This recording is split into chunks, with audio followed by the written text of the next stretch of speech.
Normally company का IPO कब आता है?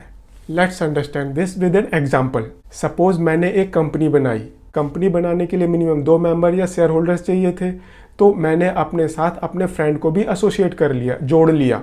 अब एक कंपनी हो गई एंड उसके 2 शेयर होल्डर्स हो गए। कंपनी का बिजनेस चल पड़ा। अब कंपनी को पैसों की जरूरत पड़ी अपने एक्सपेंशन प्लान के लिए। जब कंपनी को पैसे की जरूरत पड़ी, आपस में हम दोनों ने कंपनी के अंदर पैसे डाल दिए। वो लोन के फॉर्म में भी हो सकते थे एंड वो कैपिटल बढ़ाकर भी हो सकता है। बट जैसे कंपनी का बिजनेस बढ़ता गया, कंपनी को और पैसों की जरूरत पड़ी। हमने बैंक को अप्रोच किया, बैंक ने हमें लोन दे दिया। कंपनी का बिजनेस और बढ़ा। फिर एक्सपेंशन के लिए कंपनी को पैसे की जरूरत पड़ी। हमने फिर से बैंक को अप्रोच किया। इस बार बैंक ने लोन देने से मना कर दिया। बैंक ने बोला आप अब लोन के लिए एलिजिबल नहीं हो, आप कैपिटल बढ़ाओ अपनी। हमारे पास पैसे नहीं थे, इसलिए हमने अपने नियर एंड डियर्स को अप्रोच किया। हमने लोन लेने का ट्राई किया, बट उन्होंने देखा यस ये कंपनी अच्छी चल रही है, तो उन्होंने लोन देने से मना कर दिया। फाइनली वो कंपनी में पैसे डालने के लिए रेडी हो गए। कंडीशन क्या थी? वो कंपनी को लोन नहीं देंगे, वो हमें लोन नहीं देंगे, कंपनी में वो डायरेक्ट इन्वेस्ट करेंगे। अब कंपनी ने उन लोगों को भी शेयर्स इशू कर दिए। नाउ सपोज अब कंपनी के शेयर होल्डर्स हो गए 10। कंपनी का बैंक लोन भी हो गया। नाउ कंपनी की फंड रिक्वायरमेंट फुलफिल हो गई, तो कंपनी का बिजनेस और बढ़ा। अब कंपनी का बिजनेस बहुत बड़ा हो गया एंड फर्दर एक्सपेंशन के लिए कंपनी को ह्यूज फंड रिक्वायरमेंट की जरूरत पड़ी। अब वो फंड ना तो हमारे पास था एंड ना ही बाकी के 8 शेयर होल्डर्स के पास था। कंपनी ने बैंक को अप्रोच किया, बैंक ने भी लोन देने से मना कर दिया। उसी टाइम कंपनी के बैंकर्स ने हमें सजेस्ट किया कि why don't you bring more investors into this company.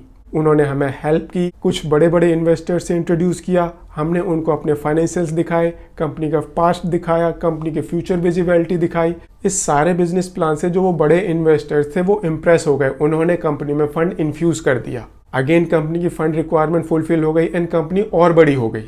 अब कंपनी काफ़ी बड़ी हो चुकी थी। कंपनी का टर्नओवर हंड्रेड्स ऑफ करोड़ में हो गया था।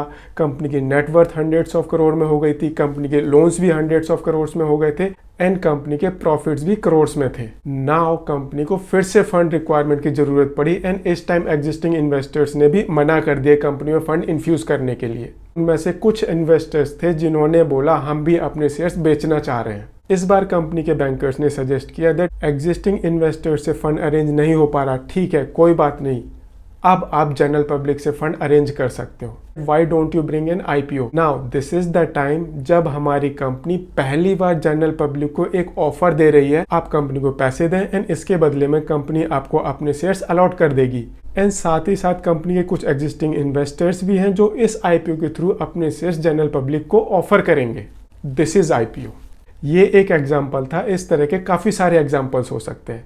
कंपनी जनरल पब्लिक से फंड रेज कर सकती है मैनी पर्पज से, एक्सपेंशन के लिए, एग्जिस्टिंग इन्वेस्टर्स को एग्जिट अपॉर्चुनिटी देने के लिए, अपने लोन्स की रीपेमेंट करने के लिए, न्यू मार्केट्स में एंटर करने के लिए, न्यू प्लांट लगाने के लिए, एनीथिंग।